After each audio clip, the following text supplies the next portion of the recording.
Step into Japan and you'll immediately feel it. A warmth, a meticulous attention, a level of care unlike anywhere else. This isn't simply customer service. It's omotenashi, the very essence of Japanese hospitality. The term signifies a wholehearted dedication to entertaining guests without reservation or expectation. In Japan, omotenashi isn't just a concept. It's a living, breathing part of daily life. You'll experience its quiet grace in countless moments. Picture this: a taxi door automatically gliding open then gently closing for you. A subtle, welcoming gesture by the driver. Even the humble ATM offers a touch of this care, with umbrella and bag holders conveniently placed within arm's reach. Perhaps one of the most iconic expressions of omotenashi can be found on the bullet train.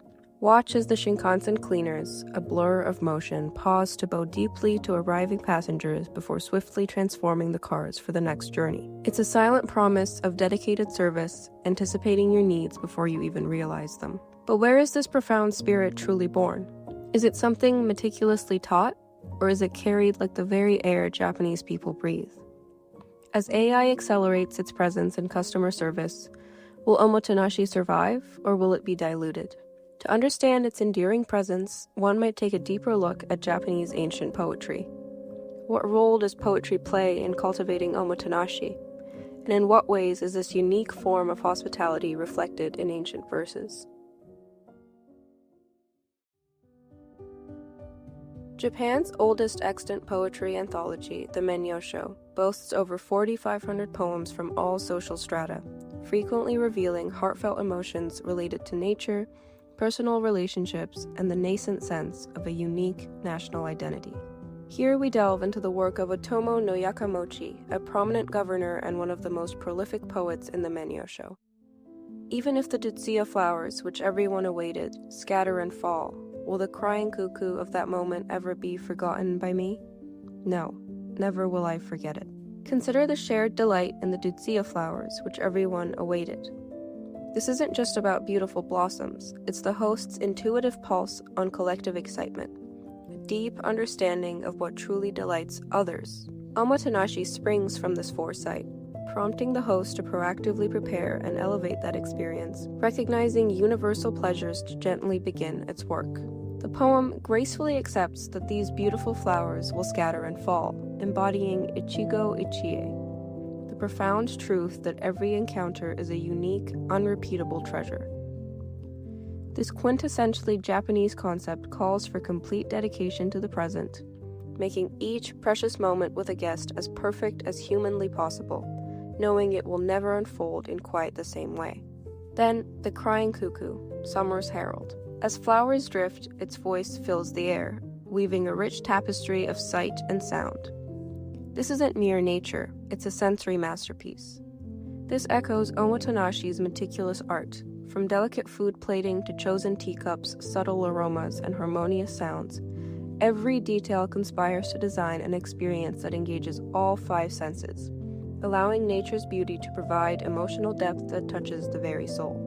The poet's rhetorical crescendo, "Will it ever be forgotten by me? No, never," transcends a simple statement. It's the ultimate goal of omotenashi. It's not just impeccable service, but orchestrating an interaction so heartfelt and genuine that it leaves an indelible mark. Just as the cuckoo's call, intertwined with fading blossoms, forever imprints on the poet's spirit, authentic omotenashi ensures that the host's thoughtful care becomes a cherished living memory for the guest. In the flower-scented mandarin orange tree at my dwelling, the cuckoo, now is the time it should sing, when I am meeting my friend. Similarly, the spirit of omotenashi expressed in this poem by Otomo no Yakamochi is filled with deep consideration by the guest and delicate thoughtfulness to make their experience the finest possible. It goes beyond mere physical hospitality, condensing the essence of Japanese omotenashi, which seeks to share the seasonal beauty and emotion. It is simply overflowing with the pure feeling of, I want my friend to experience this wonderful moment. The selfless heart that seeks no return is at the foundation of omotenashi. Providing the best experience itself is the joy, and the true form of omotenashi is a desire for that experience to be deeply etched in the friend's heart. Come, I pray, to my humble dwelling and see. I think how you might rest your travel-weary heart, laying your head upon a grass pillow. This poem is also from the Manyosho, but its author is unknown. It speaks to the profound appreciation for a guest's visit, regardless of the host's humble circumstances, and the desire to offer warmth. The host invites the guest with genuine warmth, focusing immediately on the guest's comfort. The grass pillow indicates humble means, yet the sincerity and intention to provide respite are paramount, embodying the spirit of making the guest feel comfortable with whatever means available. Going back 1,300 years, we discover the very soul of Omotenashi and how Japanese poets have played indispensable roles as custodians of the nation's profound connection to nature, its nuanced emotional landscape, and the subtle art of human connection. Through their verses, they preserved and transmitted the delicate sensibilities of seasonal beauty, the profound etiquette of anticipation, and the selfless joy of crafting unforgettable experiences for others, all hallmarks of Omotenashi that continue to resonate through Japanese culture to this very day.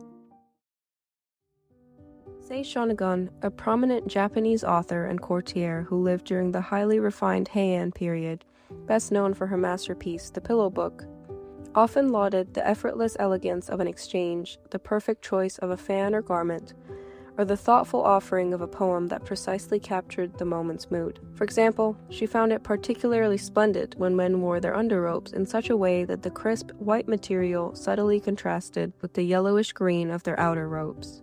This visual effect, to her, evoked the exquisite image of white blossoms peeking through a green hedge, almost hinting at the elusive presence of a small hototo gisu, the bird marking summer's definitive arrival.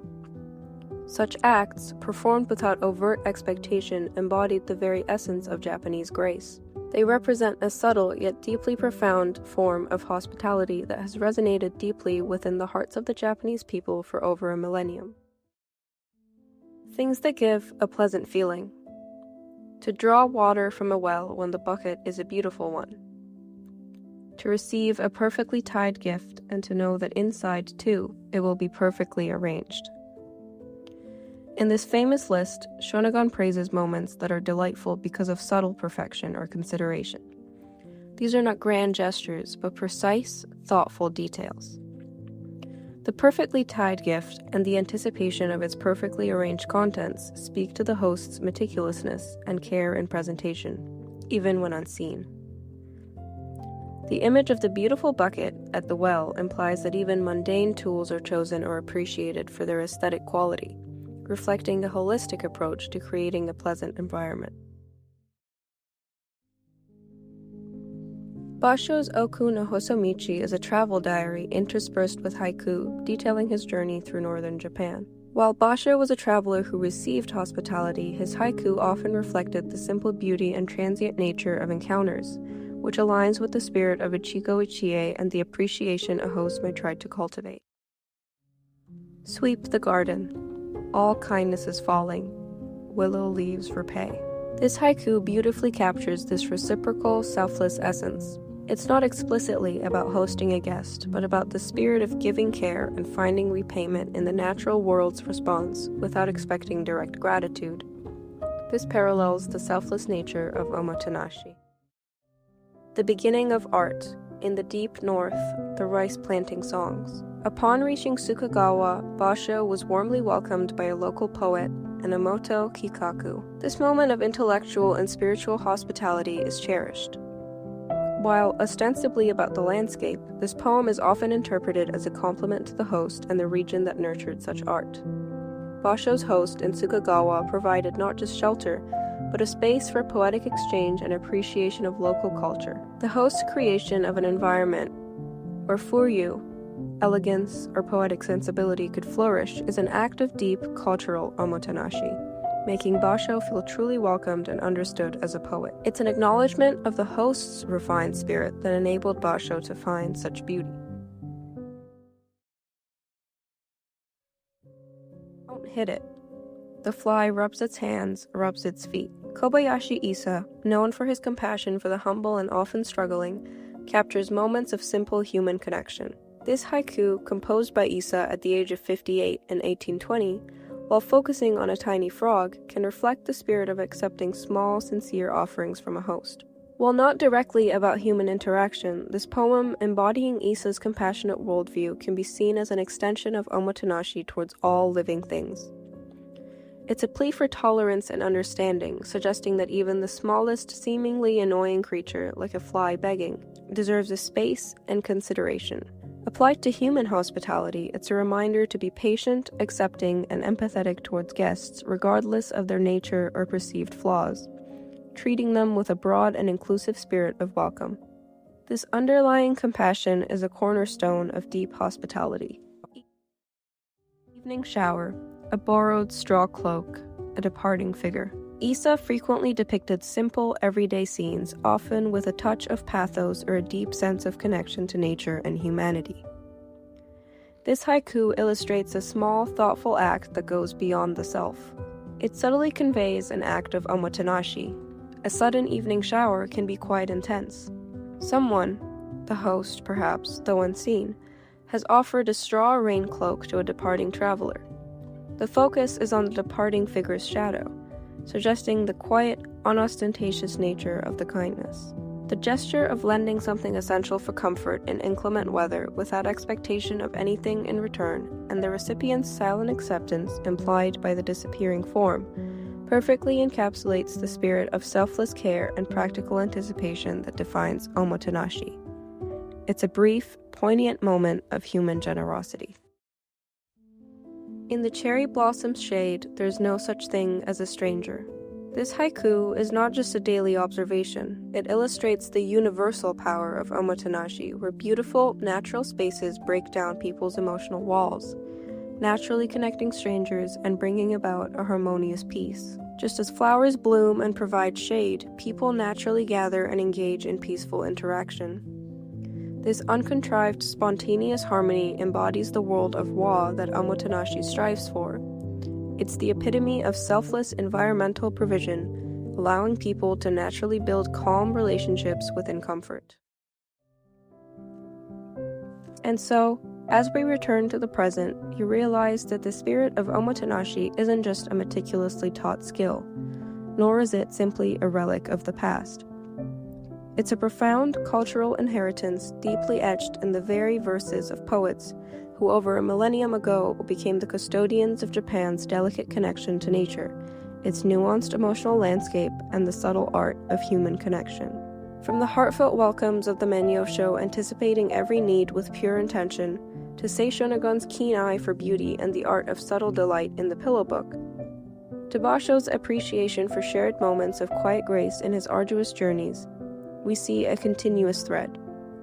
It's a selfless joy in creating unforgettable experiences for others, a profound way of paying it forward that echoes through time. As AI accelerates its presence in our world, transforming how we interact and receive services, the true essence of Omotenashi offers a powerful answer. It reminds us that genuine hospitality isn't just about efficiency. It's about the warmth of a human touch, the quiet grace of a thoughtful gesture, the dedication to turning fleeting moments into cherished, living memories. For in the heart of Omotenashi, the act of giving fully without expectation ensures that the profound beauty of human connection will forever bloom.